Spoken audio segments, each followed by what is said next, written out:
Hi, I'm Gordon from Camera Labs, and this is my review of the Sigma 24mm f2 DGDN, a wide-angle prime lens for full-frame mirrorless cameras that costs around $650 or £550, and at the time I made this review, available in Sony E and Leica L mount, but if we all wish at the same time, maybe coming to Canon RF and Z mounts in the future. Fingers crossed, eh? Sigma loaned me a pre-production sample in the E mount to try out. Announced in September 2021, the 24mm f2 joined Sigma's growing I series of compact full-frame mirrorless lenses.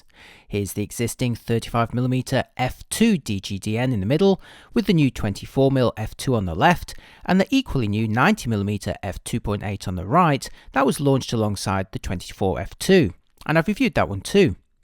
Add the previous 65 f2, 45 2.8 and 24mm f3.5 and you now have 6 models in the series to choose from. This means Sigma now has 2 24mm lenses in the contemporary I series, with the smaller, lighter and slightly cheaper f3.5 version seen here launched just 9 months earlier. Sony also has a compact 24mm f2.8 lens seen here, which was launched in March 2021, and there's also faster f1.4 models from both Sony and Sigma, as well as an older f2.8 option from Tamron, so there's no shortage of 24mm lenses, especially if you have the Sony mount. In this review, I'll show you how the Sigma 24 f2 performs to help you make the right choice.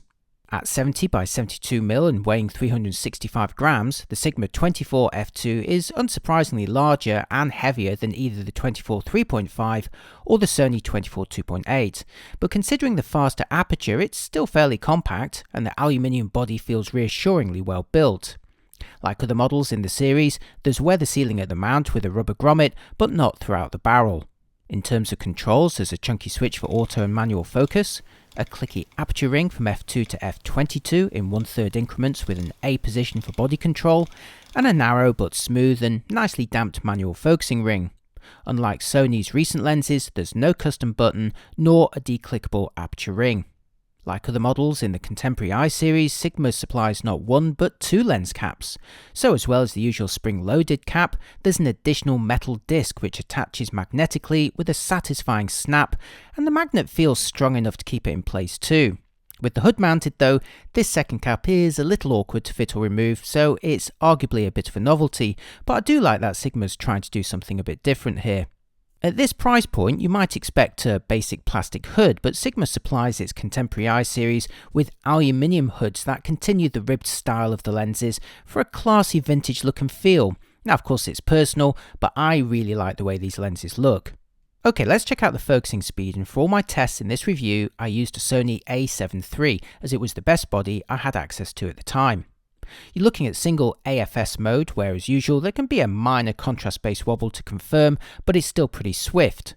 And for reference, here it is again, but now in continuous AFC mode, where the phase detect system avoids that wobble. Here's the same test for video, with the A7 III filming in 4K and with the 24mm lens at f2 and using continuous AF to pull focus between the bottles smoothly and confidently. It's very quiet too. Next, for a face detection test with the Sigma 24 f2, again for movies in continuous AF, with wide area and human eye detection enabled. The 24mm focal length may not be your first choice for portraiture, but if the subject's positioned carefully, it can work for environmental compositions where you see more of the surroundings. Sticking with this scene, here's a still portrait shot at f2 where there's some nice separation from the background. Looking closely also reveals nice sharp details around my eyes, even with the aperture wide open. For comparison, here's the Sony 24 f2.8 for my earlier review, and now the Sigma 24mm f3.5, showing progressively less blurring behind me due to the smaller apertures. Place them side by side and you can see the Sigma 24 f2 on the far left is delivering visibly greater separation, and for me, by far the most attractive background rendering of the three. Which do you prefer? Next, for the rendering of bokeh balls from close range with the Sigma 24 f2 near to its closest focusing distance, starting wide open at f2 and gradually closing down in one-stop increments. At the maximum aperture, the blobs take on cat-sized shapes towards the corner, but become mostly circular at f2.8. Taking a closer look back at f2, you'll see a little bit of outlining and some faint textures within the blobs, which isn't ideal, but it's unsurprising for a lens of this price. If you want cleaner and larger bokeh blobs, aim for one of those f1.4 versions, but it will of course be bigger, heavier and more expensive. Side by side with the Sony 24mm f2.8 in the middle and the Sigma 24 3.5 on the right though, and while the angle is a little bit different between these tests, you can see how much nicer the rendering is from the Sigma f2 version on the left. Before moving on, Sigma quotes a minimum focusing distance of 24.5cm. I photographed this ruler as close as the lens would actually focus, where the subject measured 193mm across the width of the frame. Before my distant landscape comparison, a quick look at geometric distortion, starting with the Sigma 24 f2 with distortion compensation on the Sony a7 III set to off, which is the default. With this setting, the Sigma lens exhibited quite strong barrel distortion, so for my in-camera JPEG tests, I changed this setting to auto, where you can see the distortion becomes much better corrected with only a minor crop to the field of view. You can also apply it in post to RAW files.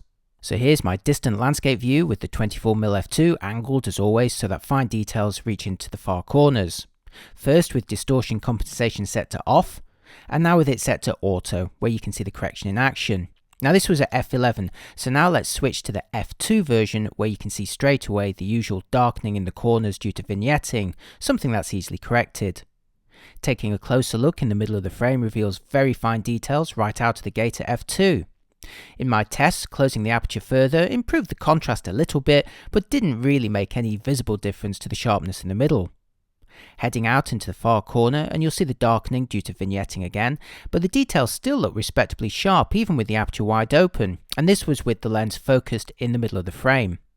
As you close the aperture, the darkening lifts, and there's arguably a small improvement in ultimate crispness, but overall I'd say this lens is performing very well across the frame even with the aperture wide open. Comparing it to my earlier results from the Sony 24 2.8 and Sigma 24 3.5 shows that the newer f2 model can keep up with them on distant sharpness even with its larger aperture. Oh, and if you're looking for sunstars, here's what you can achieve with the Sigma 24 f2 closed all the way to f22. And here's another example at f22, this time filming video where the sun's peeking in and out from behind the leaves and branches. Just before wrapping up, a few more comments for the videographers. 24mm is a pretty nice focal length for handheld vlogging, and you can see it here in action at f2 using sensor shift IBIS only on the a7 Mark III. There's much nicer subject separation than the Sony 2.8 and Sigma 3.5 models, although like all 24mm lenses, the view can be a little bit too tight for handheld work. It's great if you can pop it on a tripod and stand a little further back though. If you do prefer a wider view for handheld vlogging, how about the Samyang 18mm f2.8 seen here at f2.8? It's a really nice option for Sony vloggers who want a small, light and affordable wide-angle prime lens, but you will of course miss out on the potential for blurring, plus the greater crispness of the Sigma lens. And finally, a focus breathing test with the Sigma 24 f2 starting at infinity and gradually focusing manually to the closest distance and back again. Just like the f3.5 version before it, the field of view reduces here as you focus closer, although interestingly on the Sony 2.8 model it actually widens a little as you focus closer. Is this a big deal for videographers? Here I am moving closer or further from the camera where you can see the overall coverage varying a little, so it's not ideal, but probably not deal breaking for the target audience. Now it's time for my final verdict, and as I wrap up my review of the lens, I'll show you a bunch of images I shot with the Sigma 24 f2 DGDN on the a7 Mark III, and as always you can access the original images for closer inspection via my review of the lens at cameralabs.com. The Sigma 24mm f2 DGDN is a very attractive lens for Sony and L-mount mirrorless owners who want a fast aperture wide-angle prime lens without the cost or the heft of f1.4 models. In my tests, it delivered a visibly shallower depth of field than the recent f2.8 and 3.5 versions without ever compromising on sharpness, which remained crisp right into the corners even at the maximum aperture. And while some barrel distortion and vignetting were both visible, they can be effectively corrected with lens compensations, either in camera for JPEGs or in post on RAW files. I'm also fond of Sigma's vintage styling and metal construction that extends to the supplied hood. Sure, it would have been nice if the weather sealing extended beyond the mount, and if the aperture ring had been declickable, both now common features on Sony's lenses, but the overall package remains hard to beat, especially at the price and fairly compact size. Indeed, unless you prefer the more compact barrel of the f3.5 version, or can stretch to, say, Sony's 24 1.4G Master, I'd say that the Sigma 24 f2 DGDN strikes the perfect balance of price, size and performance, and it easily earns a highly recommended rating. And that's it for another lens review. I've tested most of Sigma's other lenses, including the 90mm 2.8 launched alongside this one, so do check them all out here on YouTube or in the lenses section at cameralabs.com. Which only leaves me to kindly request your consideration of a like and a follow, or perhaps even a coffee donation if you found any of it particularly useful. Thanks for watching, and I'll see you next time. Bye bye.